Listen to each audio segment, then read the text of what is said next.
ഈ ഹോർമുസ് കടലിടുക്ക് പിന്നെയും അതിരൂക്ഷമായ പ്രശ്നത്തിലേക്ക് കടക്കുകയാണ്. ഇറാൻ അടങ്ങുന്നില്ല. ഒരു സമവായത്തിലൂടെ കാര്യങ്ങൾ പരിഹരിച്ചു വന്നതാണ്. എന്തുകൊണ്ടാണ് പിന്നെയും ഇറാൻ അടങ്ങാതെ നിൽക്കുന്നത്? ഇറാൻ അടങ്ങത്തില്ല സാറേ. ഇനി എന്തോ അടങ്ങാനാ? സാറിൻ്റെ വീട്ടിലോട്ട് കയറി സാറിൻ്റെ മൊത്തം അടിച്ചുടച്ച് നാശമാക്കി ഇനിയൊന്നും ഇല്ലാത്തൊരവസ്ഥയിൽ 10, 20, 25, 30 കൊല്ലത്തേക്ക് പുറകോട്ട് വൃത്തിയായിട്ട് ജീവിച്ചുകൊണ്ടിരുന്ന സാറിനെ ഇല്ലായ്മയാക്കിയിട്ട് പിന്നെ നിവൃത്തികേട് കൊണ്ട് ജീവൻ കിടക്കുന്നത് കൊണ്ട് പറയുമ്പം ഒരു അഡ്ജസ്റ്റ്മെൻ്റ് ഇല്ല, സാറ് മനസ്സുകൊണ്ട് ഒതുങ്ങും. ആ രീതിയിലെ കാര്യങ്ങൾ. കാരണം അവിടെ അമേരിക്കയ്ക്ക് ഒതുങ്ങിക്കൊടുക്കുന്ന ഒരവസ്ഥയിലേക്ക് അവിടുത്തെ ജനവുമില്ല, ഇറാനുമില്ല. അവർ ആ രീതിയിൽ ഉള്ള ഒരു മാനസികാവസ്ഥയുള്ള ആൾക്കാരാണ്. അപ്പോൾ ഇതിനകത്ത് കഴിഞ്ഞ ദിവസം ഈ കുഴപ്പത്തിന് കാരണം എന്ന് പറഞ്ഞാൽ ഈ ട്രംപ് തന്നെ. ഇയാൾ രാവിലെയും വൈകിട്ടും വായുവിനെല്ലാം പറയും. ഇയാൾ ഈ 60 ദിവസത്തേക്ക് ഇയാൾ യുദ്ധം നിർത്തിയിട്ട് ഇന്നലെ ഈ ഇറാൻ അങ്ങനെ കരാറിനകത്ത് അങ്ങനൊന്നുമില്ല മറ്റൊന്നുമില്ല, അടുത്ത ദിവസങ്ങളിൽ അവിടെ ഞങ്ങൾ കയറാൻ പോവുക, മറ്റേ ഹോർമൂസിനകത്ത് ഇയാൾക്ക് അധികാരമൊന്നുമില്ലെന്ന് പറഞ്ഞപ്പോൾ അവരിന്നലെ അവർക്ക് അധികാരം ഉണ്ടെന്ന് കണ്ടുകൊണ്ട് അവർ ഒരു വിദേശ കപ്പലിനെ ആക്രമിക്കുന്ന ഒരു അവസ്ഥയുണ്ട്. അതിനുശേഷം തിരിച്ചടി അമേരിക്കയുടെ ഭാഗത്തു നിന്ന് ഇവരുടെ തന്ത്രപ്രധാനമായ റഡാർ മേഖലയിലും മറ്റ് തന്ത്രപ്രധാന മേഖലയിലും തിരിച്ചടി ഉണ്ടായി. വീണ്ടും ഇറാനെ ആക്രമിക്കും എന്നുള്ള രീതി നിൽക്കുമ്പോൾ ഇറാൻ തിരിച്ചടിക്കാൻ പ്രാപ്തമായിട്ട് നിൽക്കുകയാണ്. ഇറാൻ തിരിച്ചടിക്കുന്ന അറിയാമല്ലോ. അവർക്ക് ഈ GCC രാജ്യങ്ങളും അവർ പൊക്കുന്നിടത്തും, അല്ലെങ്കിൽ ഇസ്രായേൽ ഇത് അന്ന് തൊട്ട് ഇസ്രായേൽ ഇതിനകത്ത് പങ്കാളിയല്ല. അപ്പോൾ ഇസ്രായേൽ ഇപ്പം ചിരിച്ചുകൊണ്ടിരിക്കുക. ഇയാൾ രണ്ടും കൂടെ കോംപ്രമൈസ് ആക്കി, അല്ലെങ്കിൽ എന്നെ ഉൾപ്പെടുത്താതെ നിന്നപ്പം പുള്ളി അതോടുകൂടി അമേരിക്കയുമായിട്ടുള്ള ചങ്ങാത്തം പോലും വേണ്ട എന്നുള്ള രീതിയിൽ പ്രസ്താവന തന്നെയാവും ഇറക്കിയായിരുന്നല്ലോ. അപ്പോൾ ഇസ്രായേൽ ഇപ്പം ചിരിച്ചുകൊണ്ടിരിക്കുക. ഏതായാലും ഇപ്പം ഏതാണ്ട് അമേരിക്ക ആളുകളെ ഒഴിപ്പിച്ചു തുടങ്ങി എന്നുള്ള രീതിയിലേക്കുള്ള വാർത്ത ഇപ്പം വന്നുകൊണ്ടിരിക്കുക. അതായത് അതിൻ്റെ അർത്ഥം ഒന്നുകിൽ അമേരിക്ക കൃത്യമായിട്ട് വലിയ വലിപ്പത്തിലുള്ള അക്രമം നടത്താൻ പോകുന്നു, അല്ലെങ്കിൽ ഇറാന്റെ അക്രമത്തിനകത്ത് ഭയന്ന് അമേരിക്ക ആളിനെ ഒളിപ്പിച്ചുകൊണ്ടിരിക്കുന്നു എന്ന് പറഞ്ഞു. അപ്പോൾ ഹോർമൂസ് കടലിടുക്കിൽ ഈ പറയുന്ന വിഷയത്തിന് ശേഷം വളരെ കൃത്യമായിട്ട് അവർ കപ്പലുകൾക്ക് പോകാനുള്ള ഒരു സംവിധാനം ഒരുക്കി ഇന്ന രീതിയിൽ പൊക്കോളാൻ പറഞ്ഞിരിക്കുന്നിടത്താണ് ഈ പ്രകോപനപരമായിട്ടുള്ള ഈ നാറ്റോയും അല്ലെങ്കിൽ ഈ അമേരിക്കയും കൂടെയുള്ള അത്തരത്തിലുള്ള പ്രസ്താവന ഇറക്കിയത്. ഒരധികാരവും ഹോർമൂസിലില്ല, മൊത്തം ഞങ്ങളുടെ കയ്യിലാണ്, അല്ലെങ്കിൽ മറ്റു പലതുമാണെന്നൊക്കെ പറഞ്ഞാൽ ഹോർമൂസ് വെച്ചാൽ അവർ കളിക്കുന്നത്.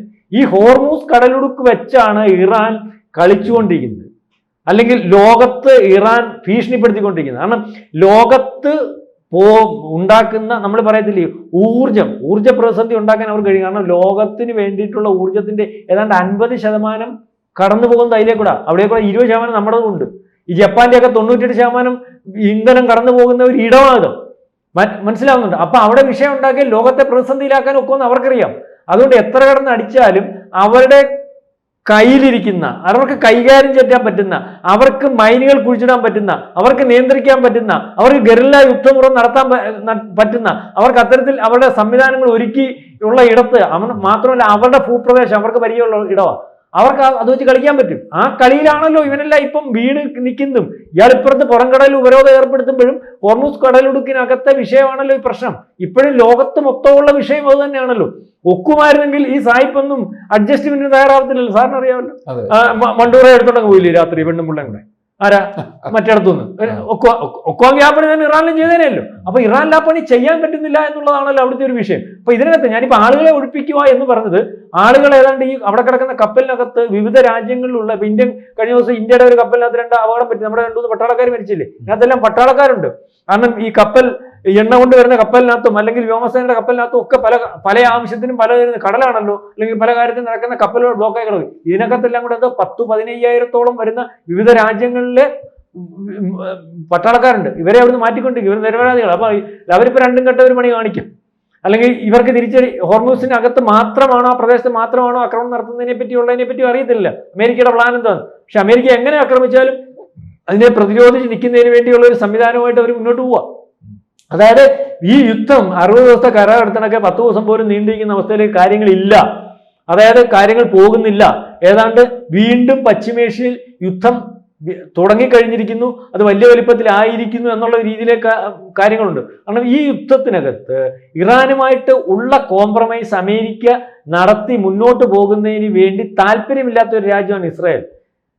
ഇസ്രായേലിനെന്ന് പറഞ്ഞാൽ സാറേ, ഇസ്രായേലിന് ഇറാൻ എന്ന് പറയുന്ന രാജ്യം അല്ലെങ്കിൽ ഈ ഇസ്രായേലിന് ത്രെട്ടാണ്. ഇറാന്റെ അകത്തൊരു ക്ലോക്ക് തന്നെ ഉണ്ട്. അല്ലെങ്കിൽ അവരുടെ മുദ്രാവാക്യം ഇത്ര കൊല്ലത്തിനകം ഇസ്രായേലിനെ തീർക്കും. ഇസ്രായേൽ എന്ന് പറഞ്ഞ രാജ്യത്തെ ഇല്ലായ്മ ചെയ്യുന്നത് ഈ ഏറ്റവും വലിയൊരു കാര്യവുമായിട്ട് നാളെ ഇതല്ല നമ്മുടെ ലോകം, ഇപ്പൊ താമസിച്ചുകൊണ്ടിരിക്കുന്നതല്ല നമ്മുടെ ലോകം. ജൂതന്മാരെ മൊത്തം കൊന്നിട്ട് പോയാൽ ഹൂറികളോ അങ്ങനെ ഒരു സാധനം, ഹൂതികൾ, ഈ ഹൂതികളുടെ അടുത്തങ്ങാണ്ട് എന്ന് പോയി താമസിക്കാം. അവിടെ മദ്യപ്പുഴയോ അല്ല പാൽപ്പുഴയോ മറ്റേ മറിച്ച് അതായത് സ്വർഗതുല്യമായിട്ടുള്ള ഒരു ഇടമുണ്ട്. അപ്പൊ അവിടെ പോകുന്നതിന് വേണ്ടി പുണ്യപ്രവൃത്തി ചെയ്യാൻ നിൽക്കുന്ന ഒരിടമാണ്, താൽക്കാലികത്തെ ഒരു സംവിധാനമാണ്. ഭൂമിയിൽ നിന്ന് കാണുന്ന മാനസികാവസ്ഥയുള്ള ഭരണാധികാരികളും അത്തരത്തിൽ കാര്യങ്ങൾ ആലോചിക്കുന്ന ആൾക്കാരും ഉള്ള ഒരു ഇടമാണ് ഇറാൻ. അപ്പൊ അവര് ഏതൊരവസരത്തിലും അതിനൊരു സാധ്യത കിട്ടിയ, സ്വർഗത്തിൽ പോകാനുള്ള സാധ്യത കിട്ടിയ ഇറാനെ തീർക്കാൻ നിൽക്കുക. ഇറാനല്ല, ആരെ, നമ്മുടെ ഇസ്രായേലിനെ തീർക്കാൻ നിൽക്കുക. ഈ ഇസ്രായേലിന് വളരെ കൃത്യമായിട്ട് അറിയാം. കാരണം ഇസ്രായേൽ എന്ന് പറയുന്നത് അറിയാമല്ലോ, അവർക്കുള്ളതെല്ലാം അവർ ഉണ്ടാക്കിയെടുത്തതല്ലേ. കാരണം ഒരു ജൂതൻ എന്ന് പറയുന്ന ഒരു സമൂഹത്തെ ഇല്ലായ്മ ചെയ്ത് ലോകത്ത് ചിതറിച്ച് കറഞ്ഞിടത്തുനിന്ന് അവരവിടെ നിന്ന് പലയിടത്ത് നിന്ന് അങ്ങോട്ടും ഇങ്ങോട്ടും ബന്ധപ്പെട്ട് അവർ പരസ്പരം തിരിച്ചറിഞ്ഞ് ഒരുപക്ഷെ ഈ സ്ഥലത്ത് വന്ന് കാശ് കൊടുത്തൊരു ഇടം, ഒരു മരുഭൂമി മേടിച്ച് അവിടെ ആ മേടിച്ചെന്നുകൊണ്ട് യുദ്ധം ചെയ്ത് നിൽക്കുക. ഇപ്പോഴും യുദ്ധം ചെയ്ത് നിൽക്കുന്നത് 48 യുദ്ധം ചെയ്ത് നിൽക്കുക ഈജിപ്തും 7 അറബ് രാജ്യങ്ങളുമായിട്ട്. അന്ന് ഇറാൻ കൂടാ. അപ്പൊ അവർക്ക് അറിയാം ഇത് പൂർണ്ണമായിട്ട് സെറ്റിൽമെന്റ് അല്ല. അമേരിക്കയ്ക്ക് ചില താല്പര്യങ്ങളുണ്ട്. അമേരിക്ക നമ്മളോട് കാണിക്കുന്ന സ്നേഹം എന്ന് പറഞ്ഞാൽ നമ്മൾ അവന് കൊടുത്തിരിക്കുന്ന സംവിധാനങ്ങളുടെ ഭാഗമായിട്ടാണ്. നമ്മളുടെ കയ്യിൽ എന്തെങ്കിലും കഴമ്പുണ്ടായിട്ടാണ് നമ്മളെ സ്നേഹിച്ചുകൊണ്ടിരിക്കുന്നത്. അത് അയാളുടെ അല്ല, അമിത സ്നേഹമൊന്നും അല്ല. അല്ലെങ്കിൽ മിഡിൽ ഈസ്റ്റിൽ എന്നെ പോലെ ഇസ്രായേലിനെ പോലെ ഇസ്രായേൽ വിചാരിക്കുന്നത് ഇസ്രായേലിനെ പോലെ ഒരു രാജ്യമില്ലെങ്കിൽ അവിടെ കടന്നു കയറാനുള്ള സംവിധാനങ്ങളില്ല. ഒരുപക്ഷെ GCC രാജ്യങ്ങൾ ഉൾപ്പെടെയുള്ളത് അമേരിക്കയുടെ തിട്ടൂരം അനുസരിച്ച് നിൽക്കുന്നതും അമേരിക്കൻ കമ്പനികൾക്ക് അവരുടെ കയ്യിൽ നിന്ന് അല്ലെങ്കിൽ ഈ പറയുന്ന ക്രൂഡ് ഓയിൽ ഉൾപ്പെടെയുള്ള കൊള്ളയടിക്കാൻ സഹായിക്കുന്നതും ഇസ്രായേൽ പോലുള്ള രാജ്യം അമേരിക്കയുടെ ഭാഗമായിട്ട് നിൽക്കുന്നത് കൊണ്ടാണെന്ന് വിചാരിക്കേണ്ടി വരും. മനസ്സിലാവുന്നുണ്ടോ? ഇപ്പോഴല്ലയോ ഇസ്രായേലുമായിട്ട് മറ്റ് ഈ പറയുന്ന GCC രാജ്യങ്ങൾക്കൊക്കെ ഒരു ടൈപ്പിലേക്ക് വന്നേ. നേരത്തെ ശത്രുഭാഗത്ത് നിൽക്കുന്നവരാണ് ജൂതൻ എന്നുള്ള രീതിയിൽ. ഇപ്പൊ ആ ഒരു സങ്കല്പത്തിനകത്തൊക്കെ കുറവ് വന്നിട്ടുണ്ടെന്നായിരിക്കും അല്ലേ?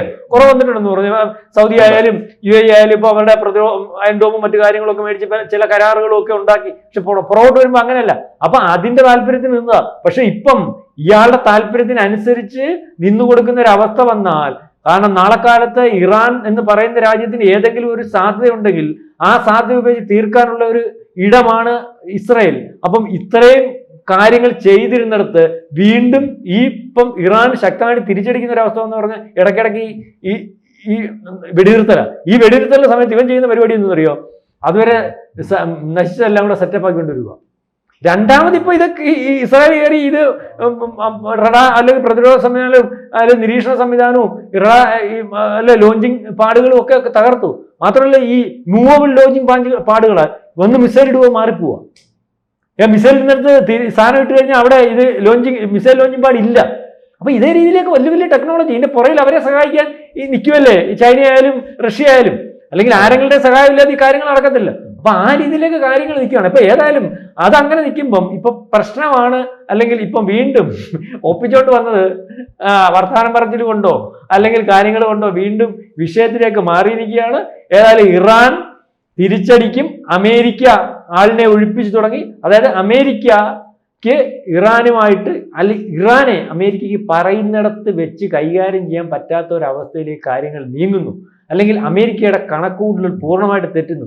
പക്ഷേ ഇത് പറ്റുന്ന ഒരവസ്ഥയിലേക്ക് വരും. ഇസ്രായേലിന്റെ കയ്യിൽ എങ്ങനെ ചെയ്യണമെന്ന കാര്യങ്ങൾ ആലോചിച്ച് മുന്നോട്ട് പോയാൽ ഇസ്രായേൽ ഇതിനെ ഒരു പരുവത്തിന് കൊണ്ട് കൈകാര്യം ചെയ്ത് കൊടുക്കും.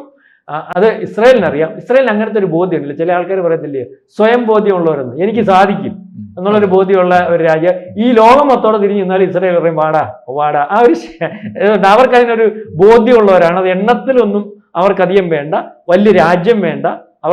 അവർക്കതിന് ബോധ്യമുണ്ട്. ലോകത്ത് എല്ലാ തരത്തിലും ആയുധത്തിന്റെ കാര്യത്തിലും ടെക്നോളജിയുടെ കാര്യത്തിലും കൃഷിയുടെ കാര്യത്തിലും അല്ലെങ്കിൽ ആരോഗ്യ മേഖലയുടെ കാര്യത്തിൽ എല്ലാ മേഖലയിലും അവർ തെളിയിച്ചുകൊണ്ടിരിക്കുകയാണ്. ലോകത്ത് ഏത് രാജ്യത്തെയും നിയന്ത്രിക്കാൻ പ്രാപ്തമായിട്ടുള്ള സംവിധാനം ആ രാജ്യത്തിനകത്ത് ജൂതന്മാരുടെ ഉണ്ടെന്നുള്ള കാര്യം എല്ലാവർക്കും അറിയാം. റഷ്യ എന്താ ഇസ്രായേലിന്റെ ഒരു വിഷയം വരുമ്പോൾ ഇല്ല നമ്മളിൽ വരാലിൽ തെറ്റിപ്പോകുന്നത്. ഈ പറയുന്ന ഉക്രൈന്റെ ഭരണാധികാരി ജൂതനാണ്. ഇത് യേശുക്രിസ്തുവും ജൂതനെ, കാറൽ മാർക്സും ജൂതനാണ്, അറിയാമല്ലോ. പിന്നെ കൂടുതൽ ചരിത്രം ഇപ്പൊ ജൂതൻ നിയന്ത്രിക്കുന്ന ഒരു ലോകക്രമം തന്നെയാണ് ഇത്. മനസ്സിലാവുന്നുണ്ടോ? അപ്പം അത് എത്ര പറയുമ്പോഴും ഞാനിത് പറയുമ്പോൾ എൻ്റെ ഈ ടോക്കിന്റെ രീതി ഒന്ന് ഈത്ത പറയും. ഇത് യാഥാർത്ഥ്യം പറയുന്നത് ആരുടെയും ഭാഗം നിന്ന് പറയുന്നതല്ല. അവർക്കതിന് കഴിയുന്നു. അത് അവര് മെനക്കെടുന്നത് കൊണ്ടാവും, അവരതിന് ശ്രമിക്കുന്നത് കൊണ്ടാവും. ഏതായാലും ആളുകളെ ഒഴിപ്പിച്ചു തുടങ്ങി. അമേരിക്ക വീണ്ടും വീണ്ടും സംഘർഷാവസ്ഥയിലേക്ക് പോകുന്നു എന്ന് വേണം വിചാരിക്കാം. കൂടുതൽ വാർത്തകളും വിശേഷങ്ങളും നിങ്ങളിലേക്ക് എത്താൻ ABC മലയാളം സബ്സ്ക്രൈബ് ചെയ്യുക, ബെൽബട്ടനും അമർത്തുക.